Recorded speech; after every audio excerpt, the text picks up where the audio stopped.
right, another edition of Burn Your Face Off Hot Sauce Challenge, where we put our man Greg Nelson on the hot seat. Greg, thanks for coming and hanging out with me. Rules of today are, don't touch your eyes. Okay. We're going to do 10 wings, 10 hot sauces, 10 hot questions about real estate and about you, but thanks for coming and hanging out. Right, good to see you. It's been a while. Yeah, I think I've known you, man, longer than I've known almost anybody in this company, because we met when I got into real estate about 17 years ago. 16 years ago. Probably around 07 or 08. Yeah.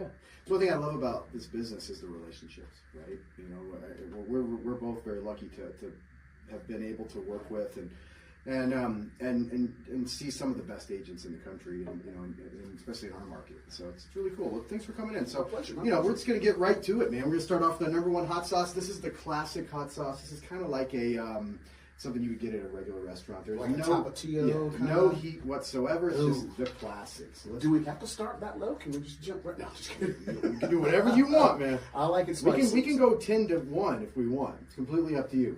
Well, I figure I'd like to at least. It's kind of the build-up, right? The burn-up. There we go. That's a man size right there, man. So here's the deal, man. Tell me a little bit about why you got into the business and how long you've been doing this. Let's see. I'm going to take a bite first. No heat. Nothing there. No, it's got nice flavor. Mm-hmm. No, I would say that's, that's definitely a 1. Mm-hmm. So I got my license in 06. Okay. So I moved here from Southern California. Don't hate me.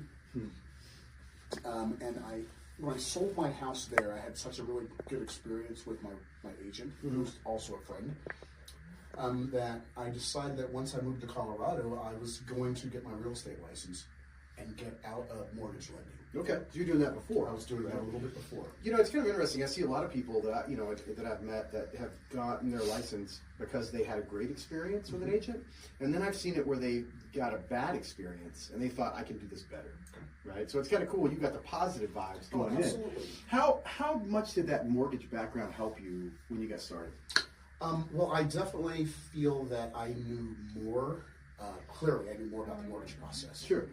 Than a lot of agents did at the time. So I think it was very beneficial. Okay. For me, I was able to explain different products to my clients, even though not being a lender at the time, I couldn't quote rates and stuff, but I had an understanding of things. The process, right? I was just talking to Dan Fortune about this. He has a dual licensing program where he's teaching agents to get their mortgage license and really be involved in the deal and kind of the pros and cons in that. So I definitely understand what you're saying. So while we have a break, let's go to #2. This is Seeing Double hot sauce. Seeing Double.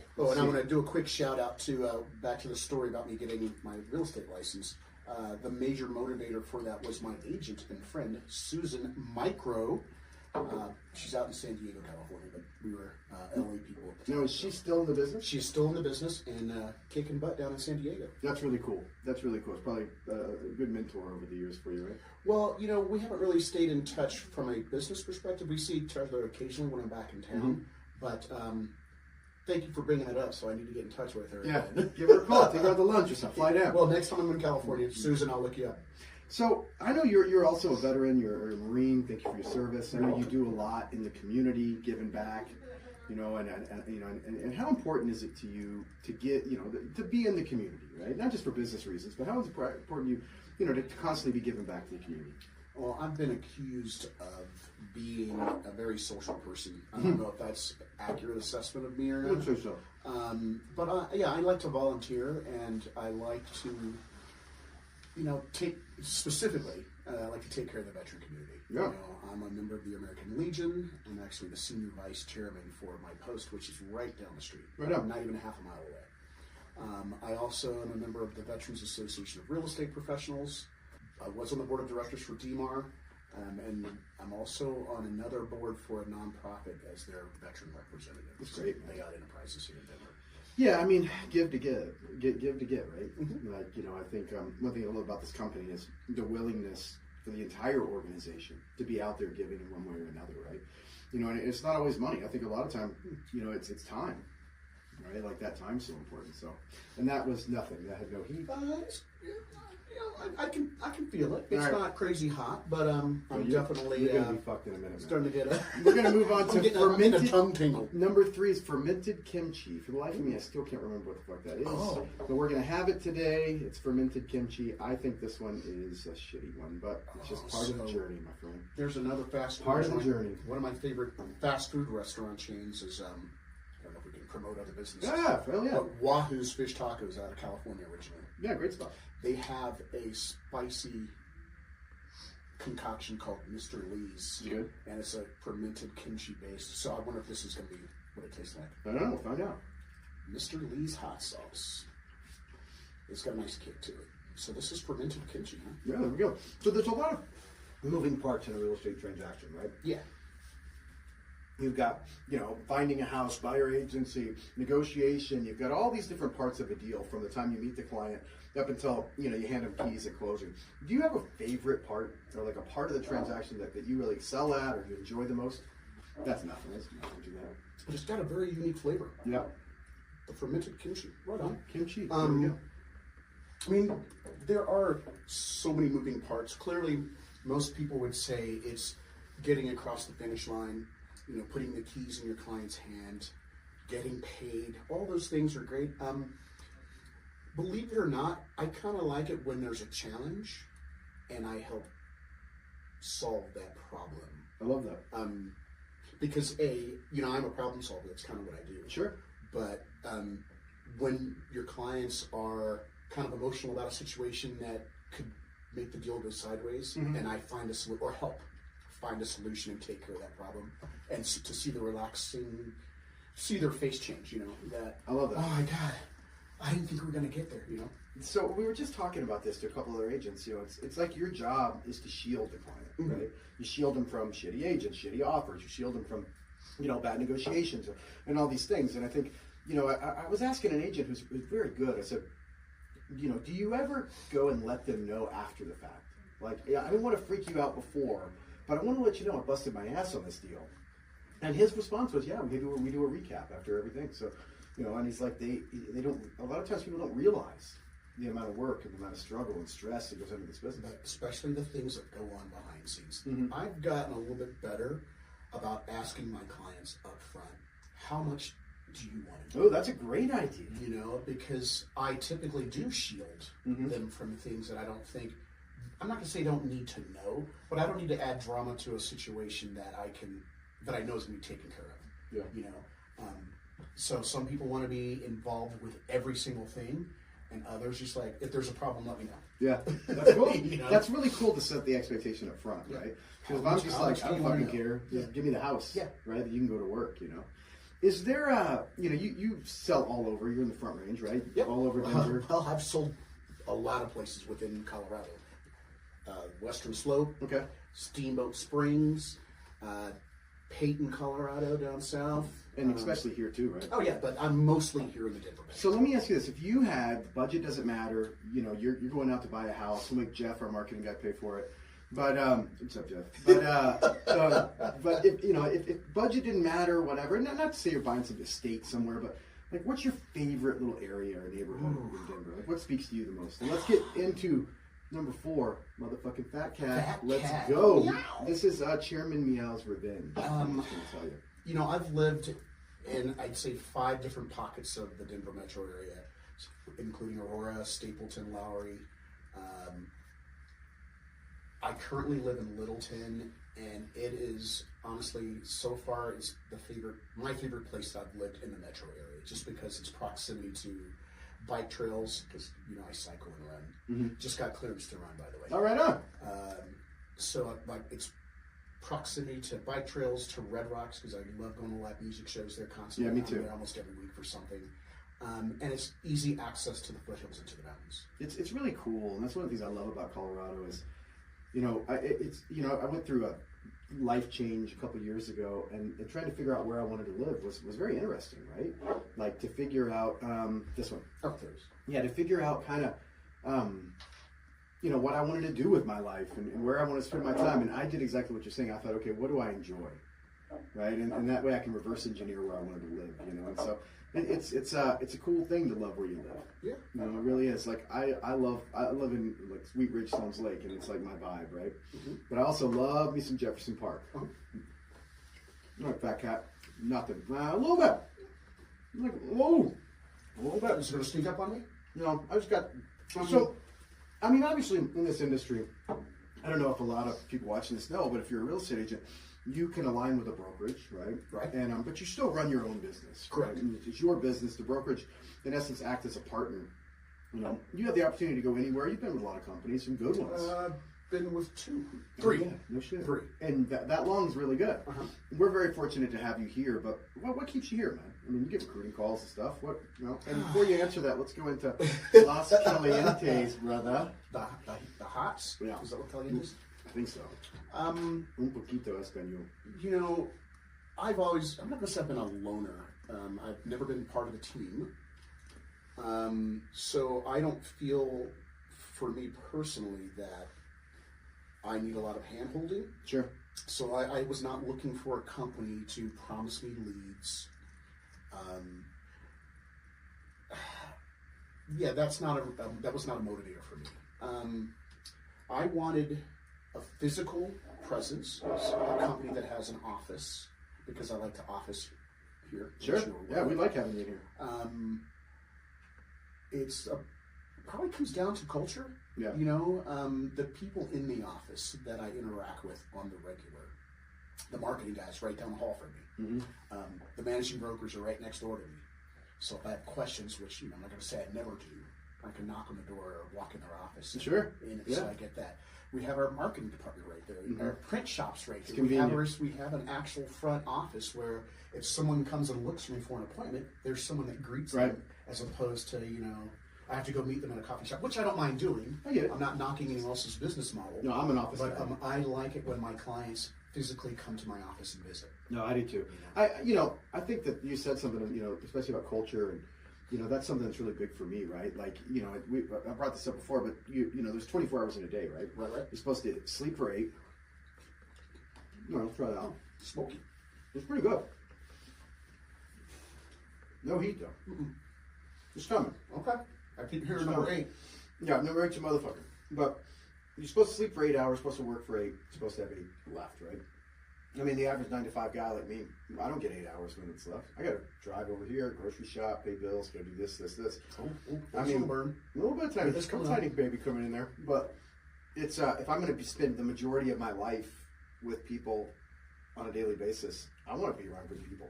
Right. I mean, I remember when you came on here, I was like, I wanted you to have an office because you bring culture, man. Thank you for that. You bring the energy, I dude. appreciate that. You know? I know. And I told all these guys because I've known you. I'm like, no, this guy's he's fucking awesome. What's Okay, we're gonna jump into. I don't even know what this is called, man. This is Ilming Omnima. Yeah, no clue on this one. This is number 6. So we're almost halfway there. Yeah. Number So- 8's the hot one, though, right? Yeah, the bomb it's a son of a bitch. I'm just gonna tell you Okay. the truth. So what's a piece of advice if you could go back and give yourself when you started in this business? Maybe something you didn't expect, or something that you know you wish you would have known. It's not so much about the business. It was more that I was putting my clients first all the time, and I was not thinking about investing initially when I first got my license. I wanted to prove myself as an agent, so I still work hard for my clients. Sure. But I put my clients' needs and desires ahead of my own financial success, I should say. Oh, so that's tough. So I'm not saying that was a bad thing, but I'd find great deals for my clients when I could have been doing both. Sure. You know, so I mean, that's a selfish thing. I'm the same way. I have 14 years of Lon Welsh under my belt. Uh-huh. Like, I should have listened to him 14 years ago, right?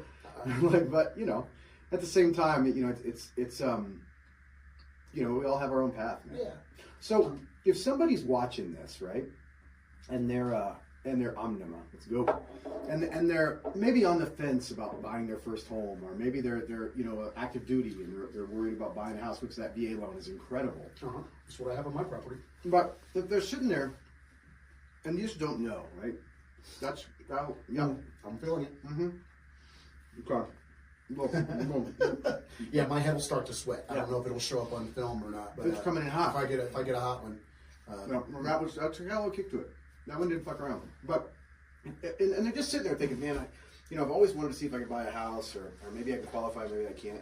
You'll sit down with people at any point, right? Oh, absolutely. And just do like a consultation and say, hey, here's the information you would need, right? So if somebody's watching this, how do they get in touch with you, man? Well, there's a variety of ways. I like nothing more than having my phone ring or text, because then I have information right there that I can refer back to if someone sends me a text message. But, it's real simple. 303-507-HUNK. That's my phone number. Of course it is, right? Of course it is. 303-507-4865. Cool. But it does spell hunk. Yeah, I mean, if you're sitting out there and you're thinking about what real estate could be a vehicle for you, Greg's an experienced guy. I'd love to sit down with you. So maybe make that jump. Yeah. And you work with traditional buy and sell investors all over the board, right? There's a wide range of clients that I've worked with and continue to work with. Buyers, sellers, investors. Do a little bit of commercial. Okay. It's funny. One of the clients I'm working with right now, this will be our 7th transaction. That's awesome. So it's kind of cool that buy, sell, buy, sell, buy, sell. That's really, really cool. That says a lot about you, right? That says a lot about red flag. This is black-eyed Susan coming at you. Oh, shoot. Coming fucking at you. So one of the things you were asking me earlier, if I could go back a little bit, and when I first got my license, I would recommend aligning yourself with a good mentor. Sure. Just like taking golf lessons, you can go out and learn on your own. But if you learn from an experienced professional, 100%. They can give you some really good techniques and good habits that you can start with. What surprised me about real estate was any sales organization in the country, if you're a brand new salesperson of that organization, the top quartile is the trainer, right? It's even more than that.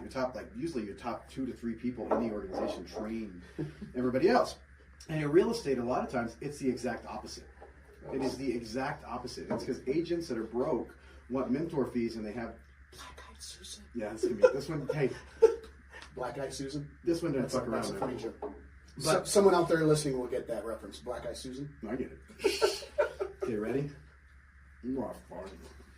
This is 7. 7. We're coming hot. I think that's got a little habanero in it. Well, and 8's hotter than that. Oh man, this is El Diablo. This motherfucker. Woo! I mean, look, I'm not going to sugarcoat this. All right. It's going to burn. Okay. It's going to burn your face off. Here, cheers. Right on. Colorado beer here. What do you got? I got the Titan. I got New Belgium. Great Divide. Lager. Dude, What is Great Divide from Colorado? Yeah, it is. Yeah. You're a beer guy, right? I am. I just went to this shit with Lon that was so much fun. It was this beer and restaurant pairing at the Great American Beer Festival. Oh shit, I was there. That was awesome. That was so awesome. That one ceviche was off the chart. What was that, Thursday night? We went Friday. Okay, I was volunteering Friday. So right on. I was walking around drinking beer.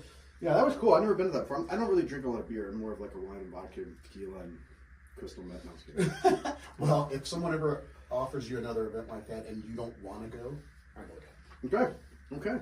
So this is the bomb. This is, in my opinion, the hottest motherfucking hot sauce in the world. It is brutal. Okay. It's absolutely brutal. But we're going to make it through. We're going to die a little bit. All We're right. going to make Because it through. I'm still feeling that one lingering on my tongue. Oh, come on, Bone. It's like a paste, man. It's like a devil's asshole paste. It is. Asshole. I mean, I was just talking to my girlfriend on the phone before this. She's like, "Oh no, you're doing a hot ones challenge." I'm like, "Yeah." She's like, "Watch out for the bomb." Okay. Oh man. The bomb evolution. I'm just gonna go ahead. I'm not gonna sugarcoat. I'm just gonna stick it in my mouth and. No, get in there. It's a really thick. It's fucking hot, man. Consistency. All right. And it starts to burn you, and then it comes back like a boomerang of barrages of hot punches in your throat. It's so fucking hot. Oh shit. Yeah, notice that. It comes back. Literally. I'm not ready for the milk yet, but oh man. It's here, just in case. You got it. No shame in that. You should just Wow. Oh shit, Jeff. Why do we keep doing this? It's nice, huh? Yeah. Oh my goodness, a little sweat head. Yeah, actually, Going on? my face is tingling. Oh. Man. but it is hot, but it also has flavor. So It's great. I've had some stuff before that is so hot that all you do is feel the burn. And Yeah. This actually has a pretty Those makeups, let's go. pretty nice flavor. Oh man. But I'm going in for a second dip. What Oh shit. you know, it's I don't think a lot of people realize how real estate agents a lot of times generate their business, right? And it's have a group of people that know you and they like you and they trust you, and then you know they like you enough when their neighbor or coworker or you know brother or someone is going to buy, they say, hey, call my guy Greg, right? Like what is getting a referral like that mean to you? You know, I've seen it written on the back of other people's business cards before. Oh, You know, a referral from you is the sincerest form of flattery or something like that. I do kind of pat myself on the back when I get a referral because that, to me, signifies that I did a good job. well, sure. You know, it could be my charming personality, which nobody thinks I'm funny.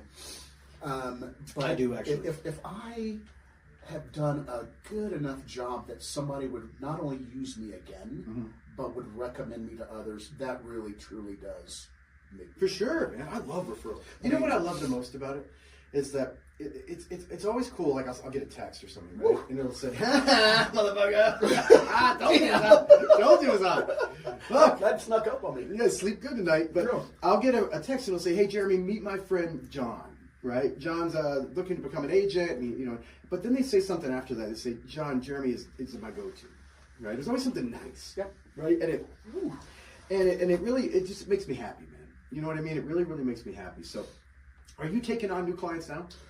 Oh, you know, I am so busy. Of course I am. That's awesome. You know, I don't know if I've ever been too busy to take on new clients, but there definitely are times when, you know, it feels like there's too much, but that's why I now have a team. I've got a transaction coordinator that works with me, and she handles a major chunk.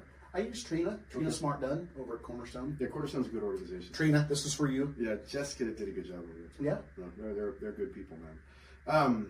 She's been on my team for, I'm going to say about 8 that years, says she's doing a but really she's good taken job. on a much more assertive role. Yeah, so if you're an agent out there, you're doing over 5-6 deals a year and you're not using a TC, you're a dummy. Yeah. Right? I mean, your dollar per hour is higher than that. And this is Peppers Up. Peppers Up's about to fuck us Is up. it ghost pepper? I don't know. I don't know, bro. It's horrible. Yeah, I mean, oh, shit. the reason for a transaction That's a coordinator, lot. I personally think is stick to the things that you're good at. Sure. You know, I do a lot of networking, and I am social. So I'm always out talking to people. So my skill set is to go out and meet new people. That's something that I think I'm pretty good at. The paperwork thing, I know it's a necessity, but let someone else who's better at taking care of that do it. I agree, man. I mean, you know, if you know your dollar per hour, it's really easy to figure that out, right? You take the amount of hours you work, you do the math, and you figure out what do you make an hour. It's kind of like I used to love to mow my yard. Like having home ownership, is something I never thought I would have. I grew up really, really poor, and we were super poverty. I never thought I'd own a home, and I used to get such satisfaction out of mowing my yard for some reason because I could stand there. Oh shit! I think my mouth is so fucking burning that one doesn't affect me. Well, a little bit. It doesn't have a taste. I think it's just prepping you for this guy. Maybe the number 8 burnt my taste buds. But I used to mow my yard, and I would sit there, and when I was done, I'd have a drink, and I'd just stare at my house and be so proud. Like this is something I accomplished, right? But I haven't mowed my yard in like 5 years because I can't afford to. Right? Like I can hire someone to do it better. Don't touch your eyes. I know. Oh, fuck. God damn! I can hear him laughing. In there. You know what we should do next time? Probably wouldn't go with the wings, but have a little bit of wasabi too.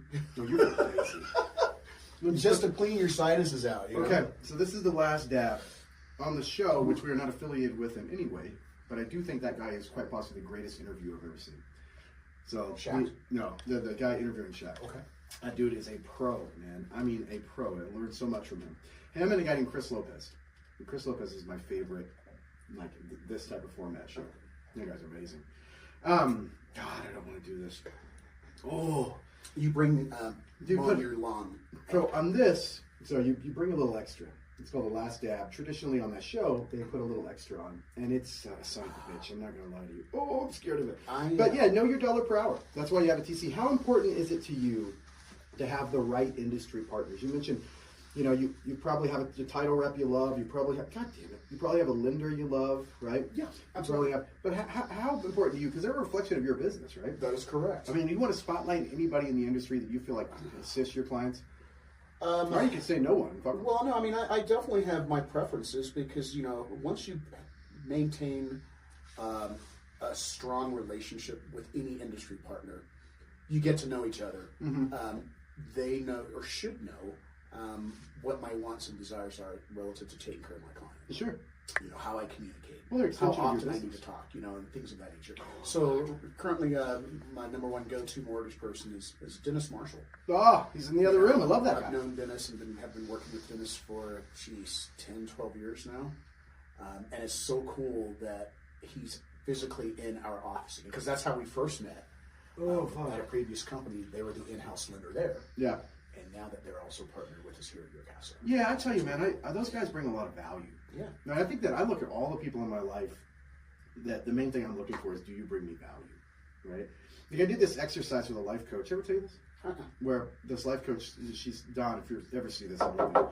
But she said, I want you to write down, motherfucker. All right, cheers. Let's go. Let's go. This is the last dab. Last dab. It's a motherfucker, dude. So is that enough? Uh-huh. You sure? Oh, if you're a little girl. Whatever. Shut the fuck up. I'm going all full on. Shut the front door. Oh, man.